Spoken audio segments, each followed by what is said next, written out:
Hi, I'm Sven. Welcome to Larry. Come in. Today we'll be presenting you the new Divinity game. It's called Divinity Original Sin. For us it's very much a back to the roots game. It's a top-down RPG and it takes place just before the first Divinity, the game that started the entire series. Alright, so we'll start presentation. I'll introduce you to David. He's the producer for Divinity Original Sin. Hi. And we'll be showing you the game together because this is going to be the first Divinity that's in multiplayer. So you can take a seat.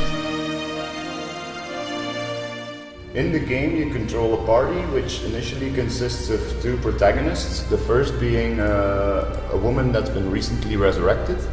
The second one is a condemned warrior who's been suffering years of agony and torture. And what's special about them is that they're able to resist and control a strange new form of magic which is being used by the forces of chaos against the inhabitants of Rivellon.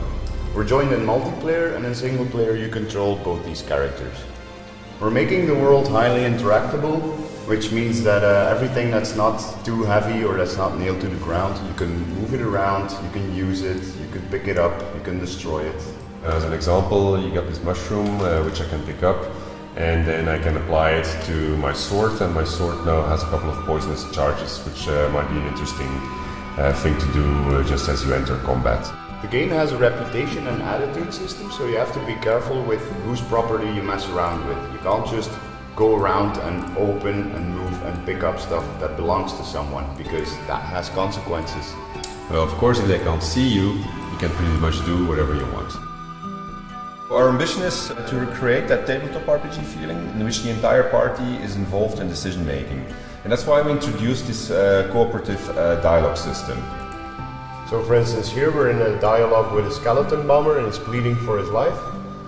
Normally we kill everything that is undead, but I actually take pity on him, so I'm going to choose to let him walk free. But I don't agree with that. I think he should be destroyed. And so the game is then going to do a stat roll.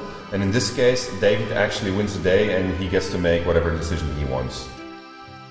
The special magic, which we call source magic, allows us to manipulate the elements. For instance, I can make it rain, and everything that is wet I can then turn into ice. The problem with ice is that it's very slippery, and as you can see, that can cause some pain. Combat in Original Sin is turn-based, and here we're dealing with a situation in which two undead pyromaniacs are assaulting me with fireballs. So what I'm going to do is I'm going to summon an ice elemental in the hope that he's going to act as a sponge for me. And I'm going to fire an explosive arrow at one of them. And apparently that doesn't really do a lot of damage, and they shot the ice elemental already. So they seem to be very resistant to fire, so what I'm going to do is I'm going to cast a fireball, but I'm going to aim it actually at the ice. And that's going to turn it into water. And then I can use the water to fire an electricity bolt on it, and then we hit two birds with one stone because they're both electrified. So that should give you an idea of what type of game Divinity Original Sin is going to be. It's a turn-based, top-down RPG with multiplayer, heavily inspired by the first Divinity, with a large world with many secrets and lots of things to discover. So yeah, the idea is also that we're going to ship the editor together with the game, and it's actually based on the technology that we've been using to make our RPGs over the last couple of years. Players will be able to make their own adventures, they will be able to share them online, they'll be able to play with their friends, and I hope that there's going to be a large community of new stories arising from that. So voila, yeah, I think that's the end of our presentation. Should give you a good idea about what the game is. So, do you have any questions?